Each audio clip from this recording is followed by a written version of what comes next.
ஒரு 10-20 வருஷம் முன்னுக்குங்க நம்ம ஒரு செலவு ஜாமான் எடுக்க போனோம்னாக்கா just 100 ringgit to 150 ringgit enough. ஒரு ட்ரோலி நிறைய பொருளை வாங்கிட்டு வந்துடலாம். அதே இப்போ நம்ம வந்துட்டு ஒரு செலவு ஜாமான் எடுக்கிறதுக்கு சூப்பர் மார்க்கெட் போனோமா 500-600 வெள்ளி வேணும் ஒரு ட்ரோலி நிறைய திங்ஸ் வாங்குறதுக்கு. ஸோ இது எப்படி இந்த மாற்றம் எதனால் வந்துச்சு அப்படின்னு பார்த்தீங்கன்னா, நம்மளோட காசு இருக்குல்ல அதோட வேல்யூ ஓவர் த இயர்ஸ் அதோட வேல்யூ குறைஞ்சிட்டே போகும் பிகாஸ் ஆஃப் இன்ஃப்ளேஷன். இதனால தான் அதோட பர்ச்சேசிங் பவர் குறைஞ்சிட்டே போகுது.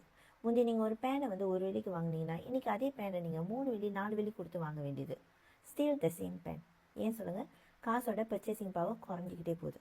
ஸோ அதனால் நம்ம முந்தி 1 வெள்ளி சேர்த்து வச்சோமாக்கா இன்றைக்கி அதே பொருளை வாங்குறதுக்கு ஒரு 4 வெள்ளி தேவைப்படும். 4 times காசோட வேல்யூ குறைஞ்சிட்டு போயிடுச்சு.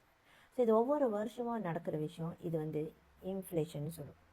ஸோ இதை நம்ம தடுக்கணும். காசோட வேல்யூ குறையக்கூடாது, பர்ச்சேசிங் பவர் குறையக்கூடாது அப்படின்னாக்கா அதுக்கு ஒரு வழி இருக்குது. அதுதான் கோலாக காசை மாற்றி வைக்கிறது. கோலாக நீங்கள் காசை மாற்றி வச்சிங்கன்னா gold is a growing asset. Okay, அது ஒரு மினிமமாக 10 to 20% ஒரு வருஷம் ஏறுது பாஸ்ட் ரெக்கார்டை படி. ஸோ கோல்டு உங்கள் காசை எப்படி ப்ரொடெக்ட் பண்ணனா, கோல்டு இன்ஃப்ளேஷனால் தாக்கப்படாது. ஸோ அதனால் உங்களோட காசு நீங்கள் கோல்டாக கன்வெர்ட் பண்ணி வச்சிங்கன்னா திரும்ப நீங்கள் யூஸ் பண்ணும்போது ஒரு 5 வருஷம் 10 வருஷம் சென்று நீங்கள் அந்த கோலை விற்றீங்கன்னா உங்களுக்கு திரும்பவும் காசாக கிடச்சிரும். அந்த டைமில் உள்ள வேல்யூ உங்களோட காசுக்கு ப்ரொடெக்டடாக அப்படி தான் இருக்கும். ஸோ அதனால தான் சொல்கிறேன், சேஃப் கோல்ட் பண்ணிக்கோங்க. காசை கோலாக கன்வெர்ட் பண்ணி வச்சுக்கோங்க உங்களோட ஃப்யூச்சர் செக்யூரிட்டிக்கு.